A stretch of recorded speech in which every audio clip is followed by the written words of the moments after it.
na yebisaki biso abima na CNPP so na kosibino mukomsu bokopesa na raison. Merci beaucoup.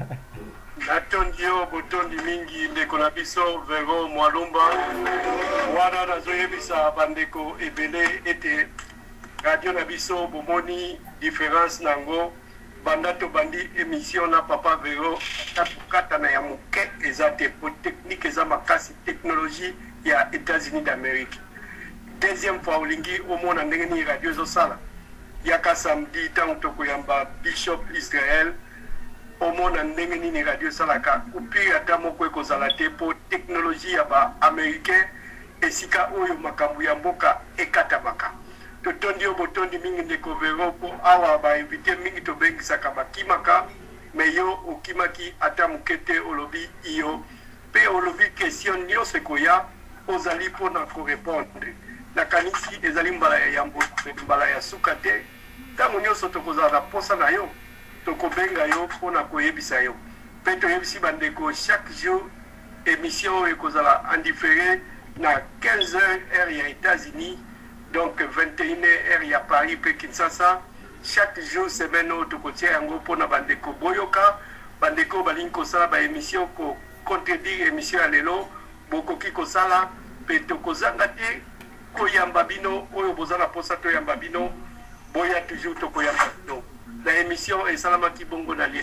RTCC, Radio Télé Communautaire Congolaise. Pour la décoration de vos événements, fêtes de mariage, anniversaires, conférences, contactez Edwin Bouy au 919-233-1667. Venez découvrir la finesse dans les doigts. Le contraste c'est mon goût et la classe c'est mon choix. Marquez la différence dans la décoration à solo. RTCC, Radio Esalamina Mwana Mboka, Frère Papi Soukidi. RTCC, Radio Nabino Asikanakati Arale, Yangoyoe. RTCC, Radio Télé Communautaire Congolaise. En 916, il y a service d'action, puis renseignement militaire, ça. Attaque Kobolobi et Koza Kodima, Pasoda Tebiso Tozali, Baoyo ya Tanguana, Tozali wa Ilongona Bino, Yangwana Tozo Salaba Radio Pona Koyamba, Obédience Nyoso, Tokobanga ata Mpanzi Mokote, Tozali Radio ya Obédience Mokote, Bandeko ya PPD, Bozoyo Kanga Boya, na Koyamba Bino Maboko, ya Kofungwama. Soki pe Zali, na Kolia, na esprit ya bien, mais dans les Kisibino, na baptême de feu. Totondi Bino Botondi Mingi, bona baoyo bozalaki na biso kimia na kolo Yesu ezala na bino mapamboli na Nzambe etikala na bino tolobi bye tolingi bino mingi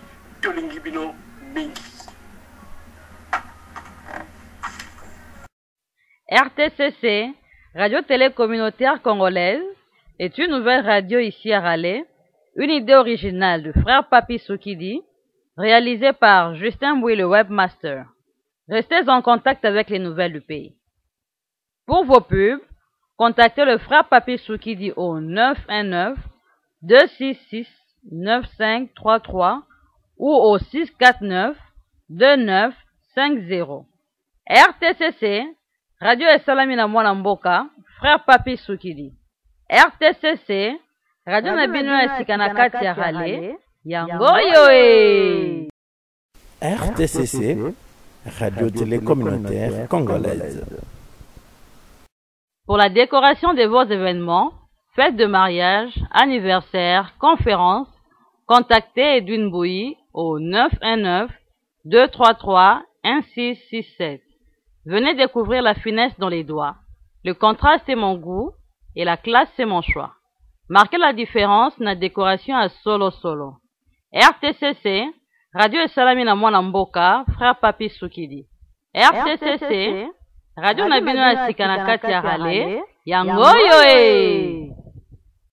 RTCC, Radio Télé Communautaire Congolaise.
RTCC, Radio Télé Communautaire Congolaise.